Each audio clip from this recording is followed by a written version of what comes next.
Benvidos a Santiago Sí. Hoxe imos falar deste libro, Los manuscritos de París, de Juan Pablo Rodríguez. Y me hace mucha ilusión que esté aquí. ¿Por qué? Porque creo que es la primera vez que haces una entrevista en televisión, sí, ¿no? Correcto, la primera vez en mi vida. Y yo auguro que no va a ser la última. Bueno, eso no lo sé, pero vamos. No, a la ver. primera ya tienes la exclusiva. La exclusiva es tuya, sí. Después no sé qué pasará, pero vamos. Por lo menos la primera la tienes, sí. Los manuscritos de París. Es un libro curioso. Es un libro curioso, más que nada por su forma. Tú estás en París, estás solo en París, estás trabajando en la UNESCO, creo, en ese momento, y entonces empiezas a escribir un poco por matar el tiempo, ¿no? Por matar el tiempo, por dos cosas. Primero, por matar el tiempo, y segundo, porque estaba haciendo una tesis doctoral, que al final no terminé, y me agobiaba. Las cosas como son, o sea, era siempre como el mismo tema, monotema, Sí. patrimonio. Cuando estaba en la UNESCO también trataba cosas de patrimonio y tal. Entonces, pues, para evadirme un poco era leer, Claro. o ponerme un día que me puse a escribir. La primera vez, de hecho, no había escrito nada, ni un relato, ni nada en mi vida, nunca, jamás. Y empecé a escribir y poco a poco, pues 500 páginas. Claro, empezaste a escribir, Sí. pero empezaste a escribir un poco contando las cosas que te pasaban en el Sí, día a contando, día. no solo contando lo que me pasaba, porque de hecho sí que hay cosas en el libro que me pasaron a mí, aunque no lo parezca, porque son otros personajes, Claro. y meto cosas muy fantásticas y de ficción, ¿no? Pero sí que hay cosas que me pasaron, y también lo que veía, ¿no? Lo que se ve desde la ventana en París, ¿no? Las cosas que te llaman la atención cuando uno va de fuera, se tira allí 2 años, lo que sea, y viene de otra cultura, porque no deja, aunque estemos en Europa, es otra cultura, otra manera de hacer las cosas, ¿no? Y las cosas que le llaman la atención, ¿no? El cómo vive la gente. Yo vivía en un barrio obrero, pero trabajaba en un barrio muy burgués, de mucho dinero. O sea, yo iba a comprar a donde la gente le gustaba llegar a fin de mes, donde yo vivía, y después iba a trabajar donde la gente tenía unos cachazos de 100.000 euros, Claro. cosas así, ¿no? Entonces esos contrastes en 4 paradas de metro dan para muchas historias, ¿no? Y sobre todo para observar muchas cosas. Y eso es lo que te lleva a escribir esas cosas. Aunque perdamos espectadores en este momento, déjame colocar aquí bien el libro, aunque perdamos espectadores en este momento, decir una cosa, los manuscritos de París no es el Código da Vinci. O sea, Juan Pablo no hizo... Es que puede parecer, puede parecer, no es el Código da Vinci, no es ese tipo de libros. Es algo mucho más complicado, que tiene mucho más que ver con Borges, es un puzzle, es un juego al final, ¿no? Y claro, quería aclarar eso porque dirán, este estuvo en París y ahora se hizo un Dan Brown. No tiene nada que ver. Además, totalmente opuesto, tangencialmente opuesto, ¿no? Claro, pero por la cubierta puede... Sí, pero no, de hecho está más encaminado quizás a la novela negra, aunque tampoco lo es, que a ese tipo de literatura, ¿no? Es una literatura, sobre todo porque París es una ciudad muy literaria, ¿no? Y sin quererlo está lleno de referentes. O sea, tú vas por la calle... Deberías haber escrito una novela romántica, ¿no? Pero si vamos no, al tópico... Sí, pero no referentes... O sea, sí, claro que está lleno de tópicos referentes románticos, pero justamente referentes de lo otro, ¿no? De la parte que no era romántica y bohemia, es decir, la vida del escritor de verdad, ¿no? Es decir, no creo que París sea solo romanticismo, ¿no? Al contrario. No, claro, lógicamente, una ciudad que vives tiene muchas más caras. Tiene una parte de literatura, yo creo, incluso más oscura que la romántica, ¿no? La romántica es como más efímera, ¿no? Pero la que permanece en la ciudad, esa literatura que te refleja la ciudad, yo creo que es como más oscura, ¿no? Es una ciudad que está llena de historias que nos sorprenden, no por lo romántico, sino por lo extraordinario y de eso, ¿no? Un poco los claros, oscuros. Tú empiezas a escribir, como decimos, en ese momento en que estás en París, vas escribiendo relatos, cositas sueltas, ¿no? En ese momento, un poco contando vivencias.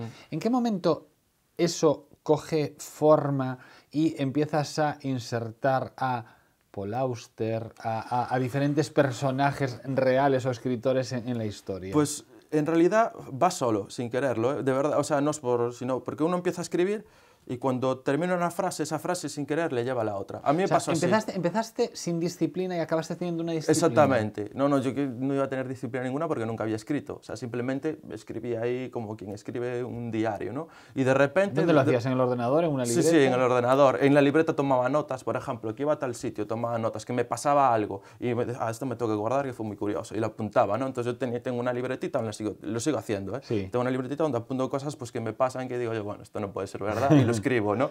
Y después esas cosas son las que, poniendo una, decía, pero a esto le puedo sumar esto, y a esto le puedo sumar esto otro, y al final, sin quererlo, uno se plantea, pues, ¿por qué no meter a esto? Porque, mira, en esta calle me recuerda a esto, de este libro, de esta película, ¿qué persona? Aquí tengo que meter a Paul Auster, porque es un escritor que me gusta, pero aparte tiene esta expresividad así un poco severa, así que tiene, es perfecto, ¿no? Para hacerle un personaje de la novela, ¿no? De repente que Paul Auster, como algo extraordinario, se presenta un personaje más, ¿no? El único conocido, los demás son todos anónimos, es decir, lo conocido a lo totalmente anónimo, es gente normal, ¿no? Porque la historia es de un chaval que quiere ser escritor, Sí.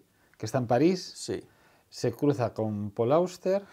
Sí, no es que quiera ser escritor, a él le gusta escribir y nunca había escrito nada, ¿no? Entonces, y Paul Auster le da una caja. Sí, hay una oportunidad de poder publicar algo y no le sale bien. Y lo para Paul Auster por la calle, porque dice, hombre, acabo de ver que te ha pasado esto, no sé qué. Y le da unos documentos. ¿Unos documentos? Sí, unos documentos. Y en esos documentos están llenos de historias de París. Esas historias que al fin y al cabo son las que yo relato, ¿no? Y sin quererlo son un puzzle, ¿no? Son muchas historias distintas, pero que al final el que las lee, ¿no? Descubre que no son tan distintas como parece. Y que tienen todas conexión. Todas tienen una conexión, hay un nexo entre todas. Y al final todo se junta y ese puzzle se forma y es los manuscritos de París, ¿no? Y se plantea cosas de por qué Paul Auster me da esto, qué tiene que ver, ¿no? Y el personaje, por ejemplo, está presente bastante, ¿no? Paul Auster en la novela porque es como lo que le pasaría a cualquiera, ¿no? ¿Por qué me encontré con este señor famoso? ¿Por qué me dio esto? ¿Y por qué esto que tengo en las manos parece que tiene un sentido, ¿no? Y tiene un sentido. Y tiene un sentido, sí. Algo que me gusta de ti es que presumes de ser un gran lector. Y a veces no entiendo cómo alguien que escribe reniega de la lectura o dice, no, yo apenas leo. Bueno, es que me puse a escribir, tenía algo que contar y me puse a escribir.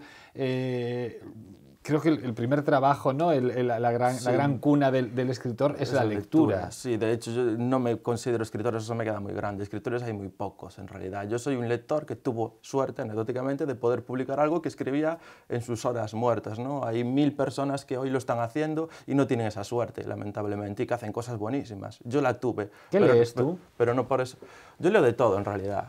Sí, yo leo de todo. Tengo, pues, cada vez me gusta más tu discurso, de decirlo, ¿eh? Cada vez me gusta más, porque me gusta el soy lector ante todo.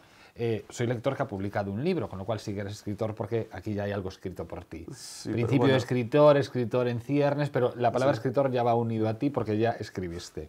Escribidor. También.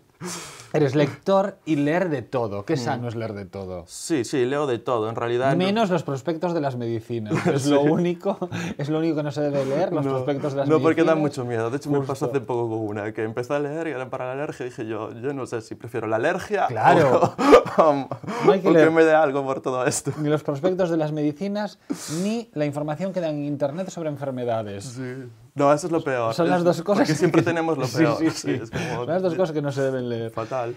Decías que lees de todo. Sí, leo de todo, porque me gusta leer de todo. Sobre todo porque me gusta justamente eso, ¿no? Leer, comparar y empaparme. Yo cuando leo, yo imagino que todo el mundo imagino que la gente que lea hará lo mismo, ¿no? A mí me pasa una cosa, yo leo y a la vez que leo, no solo me meto en la historia, sino que me empapa con ella, es decir, si hay por ejemplo, igual que tomo notas de cosas que me pasan, tomo notas de libros, cosas que me parecen interesantes, y eso puede estar en un libro de Borges o en un libro de un escritor desconocido que sea minoritario o que sea menos o más comercial o de serie B o lo que sea, ¿no? Que a veces te sorprenden, de hecho, ¿no? Entonces, a mí me gusta leer de todo, o sea, no digo, eso no lo voy a leer, ¿no? A mí me gusta, sin querer parecer excesivamente trascendente, que una vez que haya acabado una lectura o haya visto una película, no ser el mismo que cuando la empecé. Evidentemente. Claro, que a ver, lógicamente no te cambian, si no seríamos multipersonalidades, ¿no? Pero sí que haya algo Sí, sí. pequeñito, algo... Sí, sí, algo que te dé. Algo pequeñito, parece el de Eurovisión.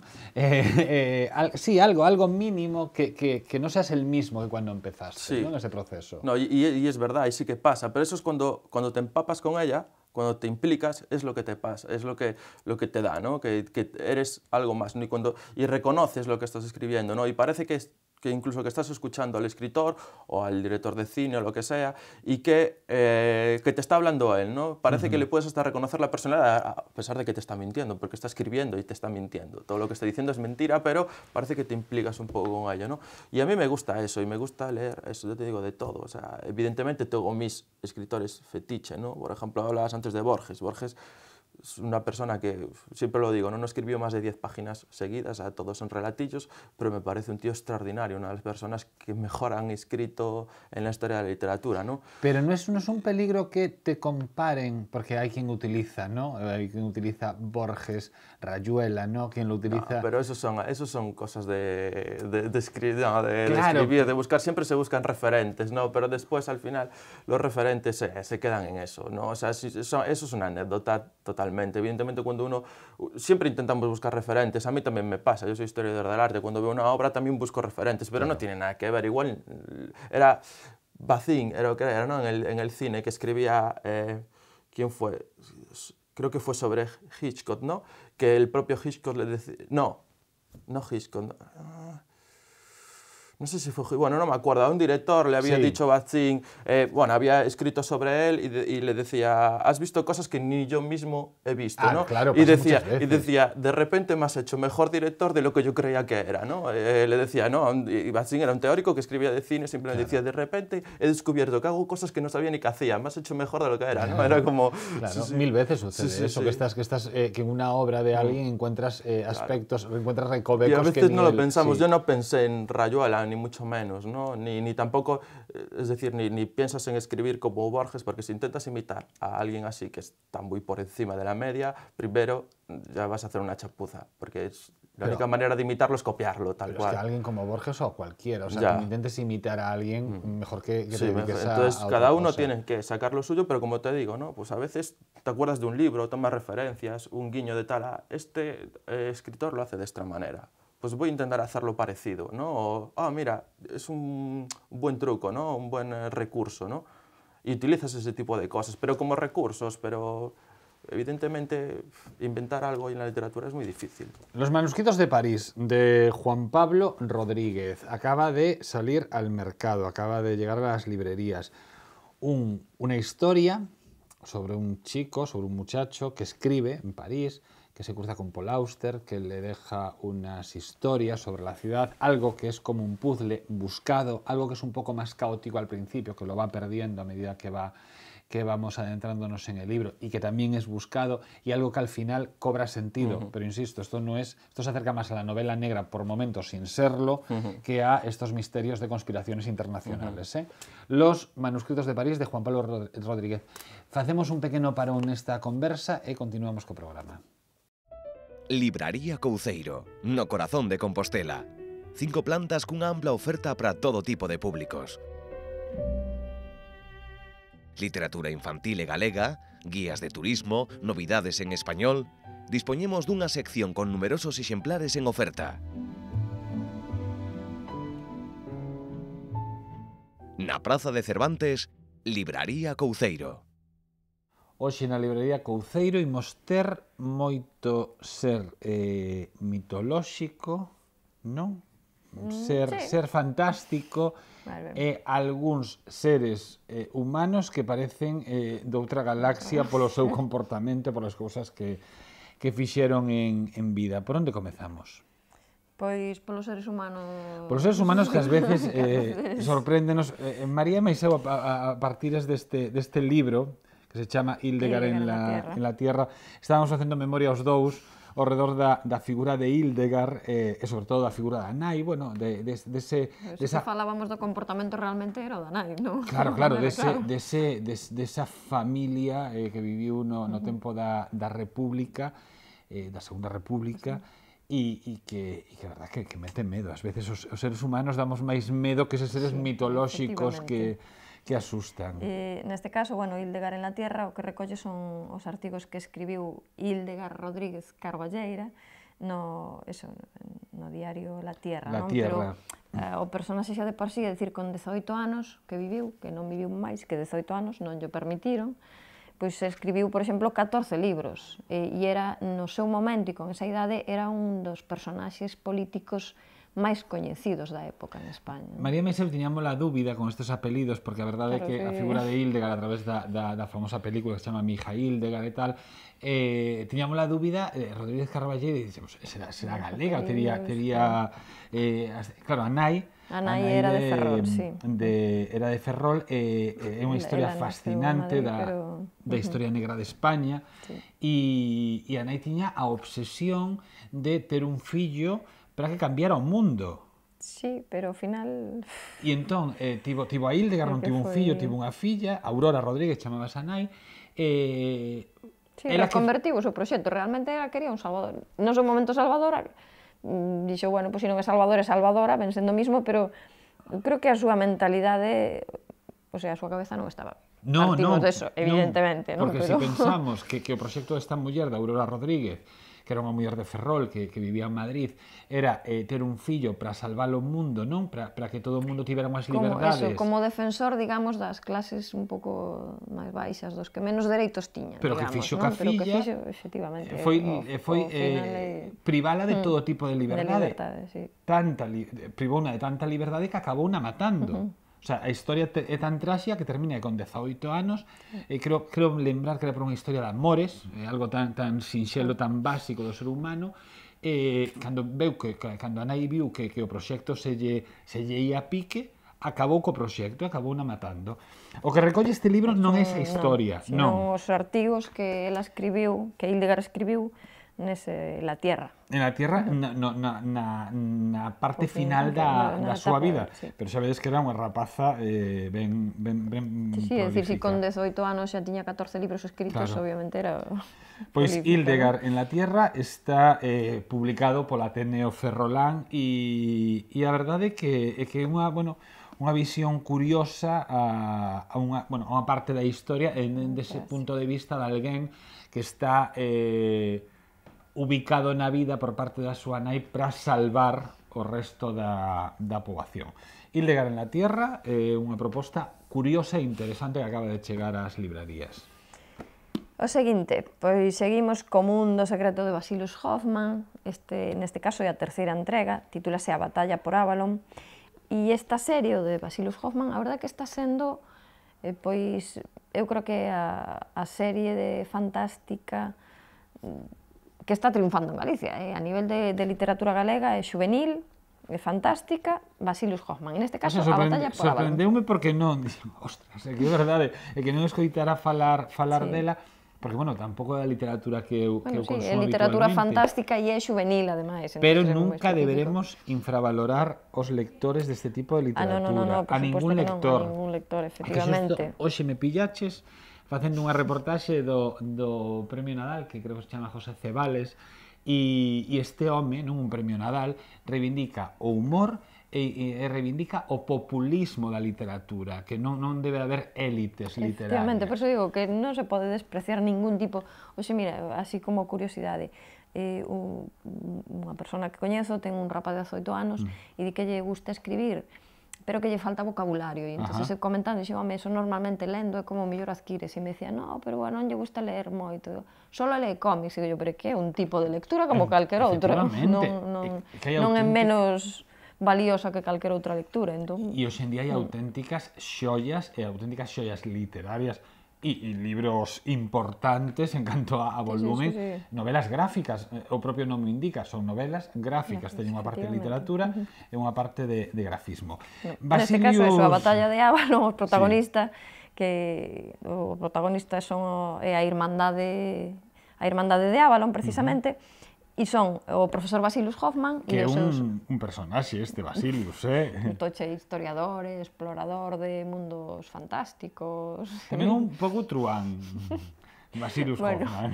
Ele é máis o sobriño, O que fan é, digamos, nesta serie, buscar un diario, que é o diario do cartógrafo, Ajá. pero mentras intentan atopalo, pois vanse polo medio correndo diversas aventuras. Neste caso, o que está en peligro é a Illa de Sabiduría, e eles teñen que intentar liberala aí dun mal que ten. E aparecen asombrosas criaturas, artefactos, reliquias, portas a nova, e todo isto é unha porta a un novo e fascinante mundo. A batalla, a mí entraronme ganas de lelo, e de dicilo.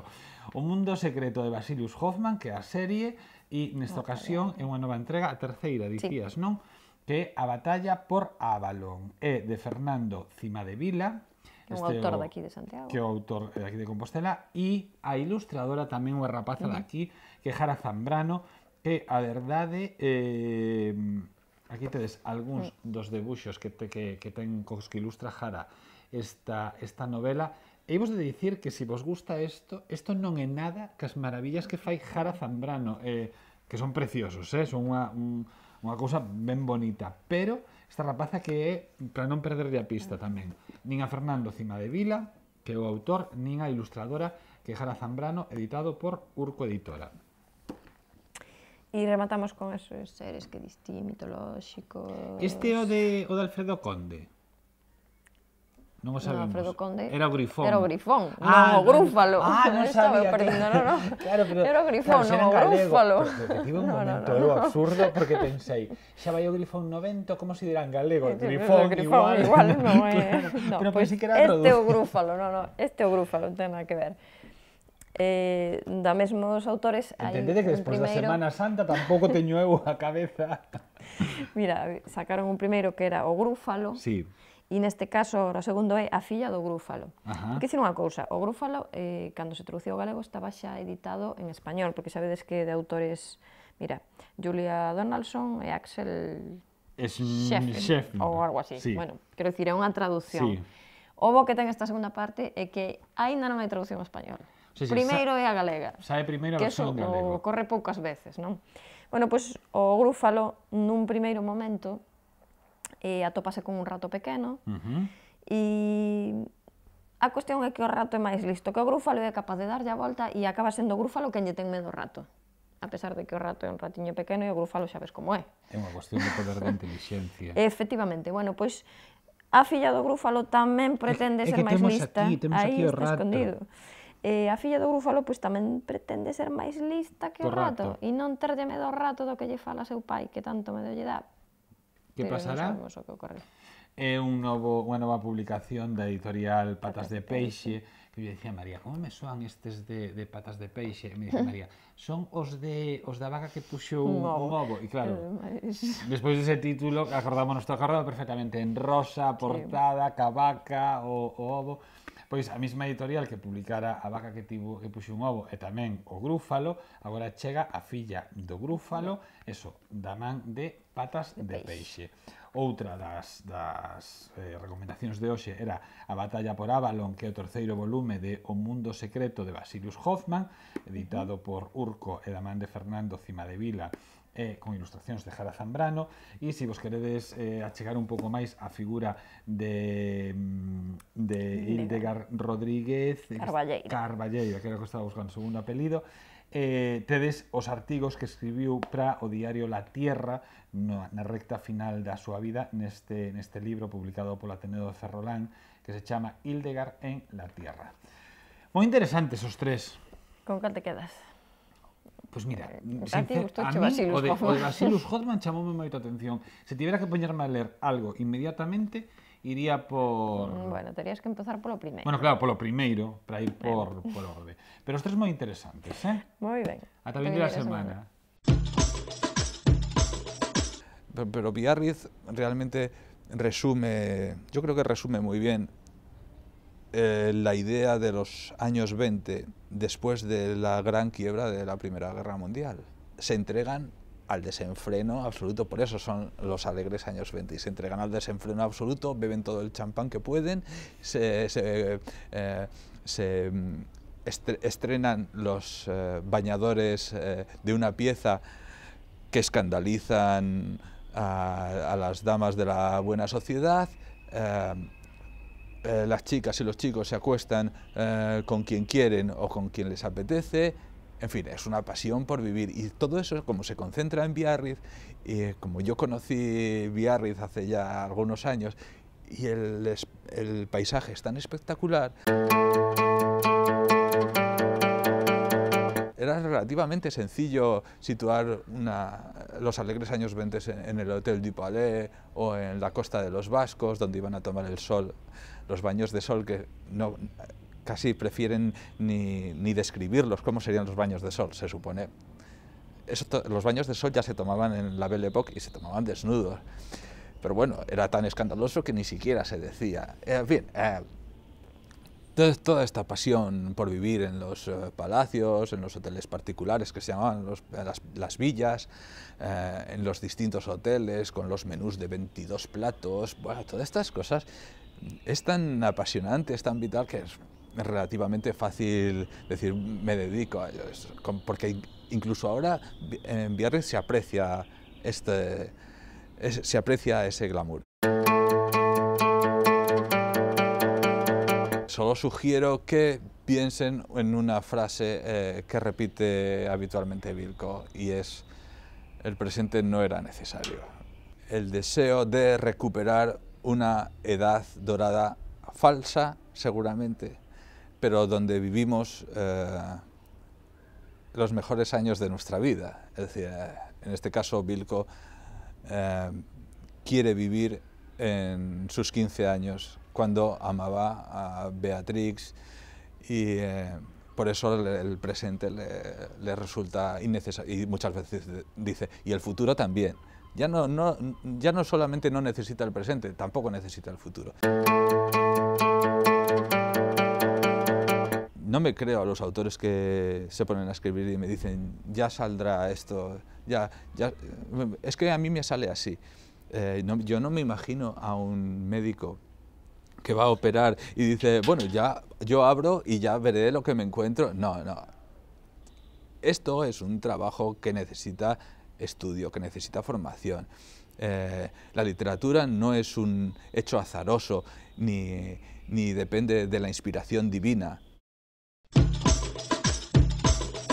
Hoxe no programa estamos a falar con Juan Carlos, nin que fora o antigo rei de España, con Juan Pablo Rodríguez de Los manuscritos de París, que di, ¿y si fueses elegido para continuar la senda de Shakespeare o Borges? Eso que pregunta o libro. Te voy a dar otra exclusiva que no sabe nadie. En realidad no se iba a titular así. ¿No se va a llamar así? No, yo tenía otro título, pero menos comercial, ¿no? Que era Las mil y una tardes de Hamed, ¿no? Y ese era el título que tenía, ¿no? Pero en la editorial decidieron que no era un título muy comercial, pero reflejaba más al libro. Es decir, es cierto que igual no lo escogí bien, pero reflejaba ciertas cosas que pasan dentro del libro. Nunca lo sabremos. Nunca Ahora lo ya sabremos. es, Ahora ya se llama así. Los manuscritos de Pero París. Pero quiero decir, ellos por eso tiene ahora cuando lo miras de hecho creo que hay los manuscritos de París también es una publicación de Marx, o sea que sí. Sí. Pero ahora ya es este primer libro de Juan Pablo. Sí. Vas juntando tardes, vas juntando historias, vas juntando textos y de repente te encuentras con que... ¿en qué momento? Porque no te encuentras al final. O sea, ¿en qué momento dices, esto se me está yendo de las manos, aquí hay que ponerse ya con...? Me doy cuenta cuando miro en el Word debajo donde pone las páginas y veo que tengo muchísimas, no me acuerdo, pero 200, 300, digo yo. Y ibas continuando. Qué barbaridad. Sí, claro, y decía, ese es el problema, yo decía...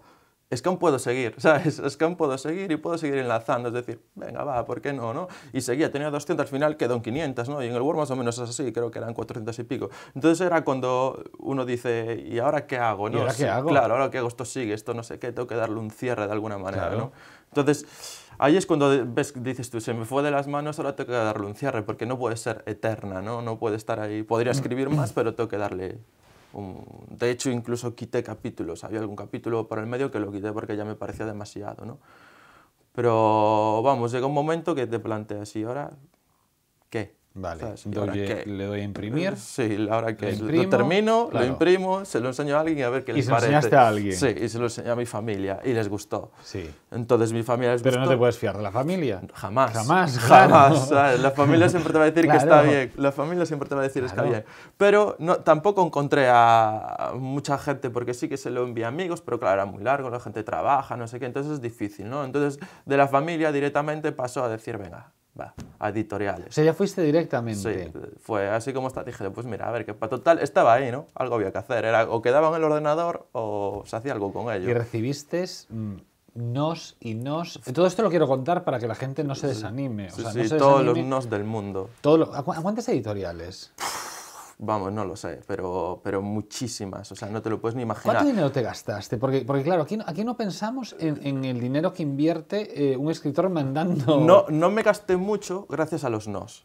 Porque cuando tú mandas una editorial, hoy con internet es más fácil, ¿no? Sí. Primero tú coges, normalmente te digan que le explicas un poco el argumento y les mandas el primer capítulo. Ajá. Para ver si están conformes o no. Y entonces solo les mandas el primer capítulo y te dicen, si nos interesa, mándanos el manuscrito, no nos interesa, tal. Entonces, yo qué sé, yo miraba internet, editoriales en Granada, editoriales en Sevilla, editoriales en no sé qué, iba a cogía todos los emails, enviar, y así ya, bueno, te lo puedes ni imaginar. Incluso habría no respuestas por muchas. Sí, bueno, y tantas que no respuestas, sí, muchas no ¿Y respuestas. no te desanimabas?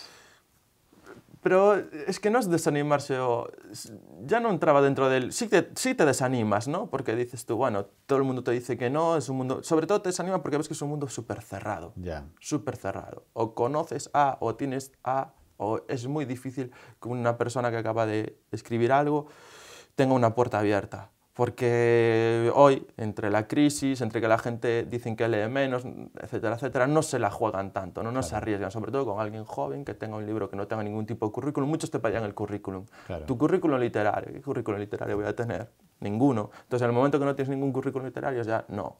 Otros, como te decía antes, lo de los premios, ¿no? Te dicen, puedes enviarlo a nuestro premio, pues es que los premios están dados. Es decir, esa trampa ya no. Pero ya llamaste no a cae. una puerta que casi se abre. Sí. Tampoco quiero decirlo porque lo importante es que te publicase Dauro. Eso es lo más importante. Sí, me publicó Dauro. Pero Eso es lo más importante. Sí, hubo una gran editorial de España bastante importante con la que conseguí pasar el primer corte. Pero después hicieron sus estudios De de mercado y no. El problema fueron los estudios de mercado. O sea, llegué hasta los estudios de mercado y en los estudios de mercado decidieron que no. Y entonces, de repente, mandas, como decías tú, editoriales Sevilla, editoriales Granada. Y en Granada hay una editorial Sí, hay una que editorial. se llama Dauro. Sí, esta editorial exactamente, que se lo manda... Bueno, todas las editoriales tienen a alguien que lee y que es el filtro. Esto sí, esto no, esto sí, esto no. Y yo tuve suerte que el filtro al que se lo mandaron a ese señor, pues parece ser que le debe de gustar la misma literatura que a mí, ¿no? Simplemente. De hecho, mandó un informe que me mandaron a mí que me dejó bastante impresionado porque comparaba con algunos autores que eran como, ni siquiera eran mis referentes, o sea, ni siquiera, pero era como, por ejemplo, con Piglia y cosas así. Decía, uy, esto me queda muy grande, espera, vamos a calmarnos un poco, que tampoco es para tanto, ¿sabes? Y les mandó el informe editorial y ya al momento dijeron, nos acaba de mandar esto, estamos encantados porque estamos muy impresionados porque es una persona que lee mucho, que sabe mucho de literatura y que nos está diciendo esto, entonces queremos publicarte. Y me ofrecían dos opciones, publicar o hacer de ser agente literario, porque tiene las dos cosas. Nosotros te podemos publicar con nuestra editorial o si quieres ir a abarcar a otra más grande o tal, podemos Ellos trabajar de agente Claro, literario. hacemos de agente literario y intentar entrar, lo que pasa es que va a ser más lento. Y yo dije, mira, ya mandé a 1000 editoriales, ya probé yo 1000 cosas, ¿para qué? Pues sí, publicamos. Tú lo que querías era ver la novela. Ya en el momento que estás ahí, ya es como, ¿qué más da, no? Entonces ya dije, pues sí, venga, vamos a publicar y que sea lo que sea, claro. ¿Y cuál es la sensación cuando llega a casa la caja con...? La sensación más emotiva es cuando te dicen que te publican, no cuando llega el libro. Cuando llega el libro ya hay un recorrido que ya está madurado. Claro, porque desde que escribiste el libro Claro. hasta que llegó a tus manos, ¿cuánto tiempo pasó? Un año quizás. No fue tanto, ¿eh? No, no fue Juan tanto. Pablo, eres una persona afortunada. Tuve en mucha suerte, sí. Tuviste mucha suerte. Un año, quizás. Mucha suerte. Hay grandes Igual, escritores incluso puede ser que en menos de un año. No, es una anécdota, o sea, tuve muchísima suerte. Yo en eso sí que lo debo decir, vamos, mucha suerte, de que en tan pocos meses alguien te abriera una puerta, ¿no? Y esto te obliga a tomarte más en serio el oficio. No, yo sigo leyendo. Eso ya después, si otra vez surge algo, pues ya surgirá, ¿no? Sí tengo ideas y sí sigo escribiendo y tengo una idea, pero nunca sabes si va a salir adelante, porque es otra vez volver a empezar. Es decir, esto es un libro, pero si yo ahora, en el caso de que esta idea que tengo ahora y que sigo escribiendo y tal, el día que la quiera publicar, va a ser otra vez el volver a... Sí, a mandar emails, a recibirnos. No significa que esta editorial, porque me haya publicado este, me vaya a publicar el otro, porque igual no les gusta, igual no va con lo que ellos hacen, ¿no? Entonces no tiene nada que ver, no hay ningún tipo de privilegio ni de contrato en ese. Entonces igual la siguiente la mando y no se publica jamás, ¿no? Si la termino o si... Entonces, por ahora hay esto. Lo que pase después es volver a empezar siempre. Pero estás muy orgulloso de esto. Sí, claro. Y esta es la novela que tú querías escribir. Sí, claro. Sí, eso sí que tuve suerte, que no me cambiaron nada. Eso sí que, o sea, simplemente pues las cosas de ortografía y estas cosas, este tipo de gráficos que te hacen, ¿no? Y de maquetado y tal, que uno no sabe, yo nunca había escrito nada, ¿no? Entonces te dicen, no, este capítulo pues tiene que ser así, aquí estas palabras tienen que empezar en este lado, en este sitio, aquí no. Lo mítico ¿Dónde se puede encontrar? Pues aquí en Santiago lo había hasta hace poco en Follas Novas. También hablé con los de Couceiro, que también lo pedían y... Bueno, si no, en cualquier librería... Sí, en cualquier librería se pide y lo mandan, pero vamos, efectivamente. hace nada había bastantes en Follas Novas. Que se pide y que se lo mandan rapidito. Los manuscritos de París, un libro de Juan Pablo Rodríguez, que es un ferrolano que afincado en Compostela cuando no estuvo en París y cuando no estuvo por otras partes del mundo. Tu vida da para otra novela, pero no vamos a entrar en ella. No vamos a entrar en ella porque me parece como lo típico vender tu vida como tu gran... Pero sí que... lo que sí quería centrarme en tu vida en general, haciendo una generalidad, y si quieren saber su vida, compran el libro que viene aquí resumida y les llamará mucho la atención. Como que... ¿Cómo explico esto? Como que vas haciendo las cosas cuando te las pide el cuerpo. No cuando te lo va marcando el tiempo. Sí, no, en el tiempo nunca pensé, pero si piensas en el tiempo te agobias. Además, sí, sobre todo como fue mi vida, ¿no? Si llego a pensar en el tiempo, habría tomado otras decisiones, ¿no? Pues más prácticas que quizás me habrían hecho que no hubiese escrito un libro, por ejemplo, claro. ¿no? Entonces es más bien como, ¿por qué no? ¿Sabes? Pues voy a hacer esto. Tú eres muy del por qué no. Sí, exactamente. Pues voy a hacerlo. ¿Me apetece estudiar esto? Pues voy a estudiarlo. ¿Me apetece irme a tal sitio? Pues vamos a probar, ¿no? Me voy a escribir un libro. ¿Por qué no? Claro. Pero siempre haciéndolo bien. Eso creo que es lo más importante. Bueno, intentarlo. Otra cosa es que después, ¿sabes? Uno intenta hacerlo bien. Otra cosa es después siempre podemos estar equivocados, ¿no? No hacemos... Hay que ir aprendiendo poco a poco, ¿no? A mí me dio muchas vueltas la vida, tienes razón, no es cuestión de hablar de mí ni nada, pero sí que es verdad que me dio muchas vueltas. Es que es muy atractivo para venderlo, sí, para hablar de muchas cosas, ¿no? Sí. Y totalmente, además, tan opuestas, ¿no? Y tan opuestas. Claro, porque ¿qué edad tienes tú ahora? Yo ahora tengo 34. Claro, tienes 34. Es que lo que hiciste en 14 años de tu vida es como fascinante, ¿no? Sí. Pero bueno, que sí que en los últimos momentos aquí hay mucha arte también. Aquí tiene mucho que ver con lo que tú estudiaste. Claro, exactamente. Claro. Sí, siempre está ahí, ¿no? La historia, haber estudiado aquí en Santiago Historia del Arte, eso también hizo que me cambiara, no mi forma de vivir ni mi vida, porque tampoco es que me dio un trabajo increíble o algo así, ¿no? Pero sí la forma de ver las cosas, ¿no? Eso sí hace que seas muy descriptivo en la novela, al haber estudiado Historia del Arte. Creo que eso más bien lo hace el haber leído lo que he leído, más que la historia del arte. Creo que descriptivo lo aprendí leyendo, lo de ser descriptivo, porque hubo una época cuando, quizás ahora ya no tanto, ya no me detengo tanto en eso, pero cuando tenía 19, 20, 21 años, leía libros, literatura, donde hablaban, o sea, hacían descripciones muy amplias, muy largas, muy minuciosas y tal, un tipo de literatura, y me gustaba ese tipo de literatura, ¿no? Pues puedes pensar en Dostoyevsky, este tipo de literatura, ¿no? Que se paran más en este tipo de cosas. Y me gustaba ese tipo de literatura, entonces yo creo que ahí aprendí eso, ¿no? En valorar ese tipo de cosas, porque me gustaba que me dijeran, encontrarme.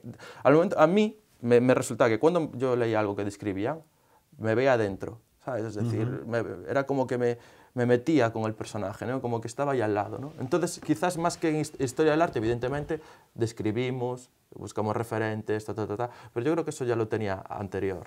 Eso es la práctica de la lectura, simplemente leer y leer, porque te gusta, y el cine también. Y que eres un caballero, en el fondo. Sí, sí, y el cine también. Y el cine que también está presente. El cine muy presente, el cine como igual que tú, soy bastante cinéfilo igual que tú, y el cine también te ayuda a eso, a descripciones y todo eso. Bueno, yo fue tanto que cuando tuve el libro, el marcapáginas es de Sucedió una noche. Dije, claro, como pues una historia... Pues tiene referentes a ese tipo de cine bastantes. Pues aquí está. Juan Pablo Rodríguez, muchísimas gracias. Nada, gracias a ti, un privilegio. Has debutado muy bien. Has debutado que da gusto. Sí. Espero que vengas muchas más veces a hablarme de muchas más cosas y de muchas más historias. Los manuscritos de París, aquí lo tienen. Mírenlo, pídanlo en sus librerías. Aparte, tiene un precio estupendo. ¿Lo puedo decir? Sí. 21 euros y 500 páginas. Esto tienen para un montón de tiempo. Escrito por un ferrolán que vive en Santiago de Compostela. Una historia sobre París, sobre el París de verdad. Una historia que no tiene nada que ver, insisto, con el Código da Vinci. Es más una historia de amor a la literatura, de amor a las palabras y con misterio, que eso es muy importante. Ya lo saben, Los manuscritos de París de Juan Pablo Rodríguez. Marchamos, estamos en Santiago Sí, en Correo Televisión. Sean muy felices.